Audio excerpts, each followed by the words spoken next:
안녕하세요. 머니시크릿입니다. 여러분, 요즘 지방 중견 건설사들의 위기 소식이 끊이지 않고 있습니다. 부동산 경기 침체, 공사비 상승, 그리고 PF, 대출 부실까지 겹치면서 건설업계의 허리 역할을 하던 지방 업체들이 속속 무너지고 있는데요. 상황이 얼마나 심각한지 오늘은 그 실태를 살펴보겠습니다. 먼저 주택도시보증공사의 모니터링 평가를 보면 전체 보증거래 업체의 2,740곳 가운데 무려 1,067곳, 약 39%가 부실 위험 단계에 들어섰습니다. 역대 처음으로 1,000곳을 넘어선 건데요. 그중 상당수가 지방 건설사입니다. 문제는 지방 주택시장이 장기간 침체된 데다 원자재 가격과 인건비까지 치솟으면서 공사비 부담이 눈덩이처럼 불어났다는 겁니다. 여기에 미분양과 미수금이 쌓이면서 현금 흐름이 막힌 건설사들이 버티지 못하고 쓰러지고 있습니다. 올해 들어 법정 관리를 신청한 중견 건설사 9곳 가운데 6곳이 지방업체였다는 사실 충격적이지 않으신가요?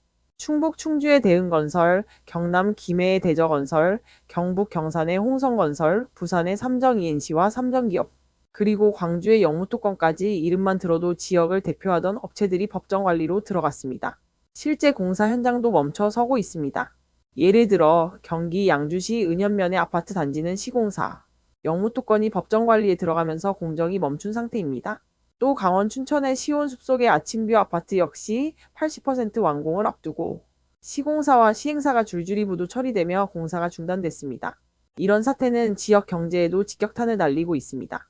건설업 종사자 수가 이미 200만 명 아래로 떨어졌고 준공 후에도 팔리지 않는 악성 미분양의 83%가 지방에 몰려있는 상황입니다. 일자리와 지역 경제에 모두 위협을 받는 셈이죠. 전문가들은 이 문제를 단순한 건설사 위기로만 볼 수 없다고 지적합니다. 건설업은 내수 경기와 고용 창출에 직결되는 산업이기 때문에 생태계가 무너지면 한국 경제 전반에 큰 파장을 일으킬 수 있다는 겁니다. 한국은행조차 올해 저성장의 주요 원인 중 하나로 건설 부진을 꼽았을 정도입니다. 그렇다면 해법은 무엇일까요? 우선 부실 PF 사업은 정리하고 회생 가능성이 있는 프로젝트에 집중 지원해야 한다는 목소리가 큽니다. 또 지역 균형 발전을 위한 사회간접 자본, 이른바 SOC 투자 확대가 필요하다는 지적도 나옵니다. 건설업계는 내년 성장률을 지키려면 SOC 예산을 최소 30조 원 이상 편성해야 한다고 주장하고 있습니다. 일부에서는 지방 부동산 활성화를 위해 다주택자 규제를 완화하고 지방 미분양 주택에 세금 감면을 적용하는 방안도 검토해야 한다고 제안합니다.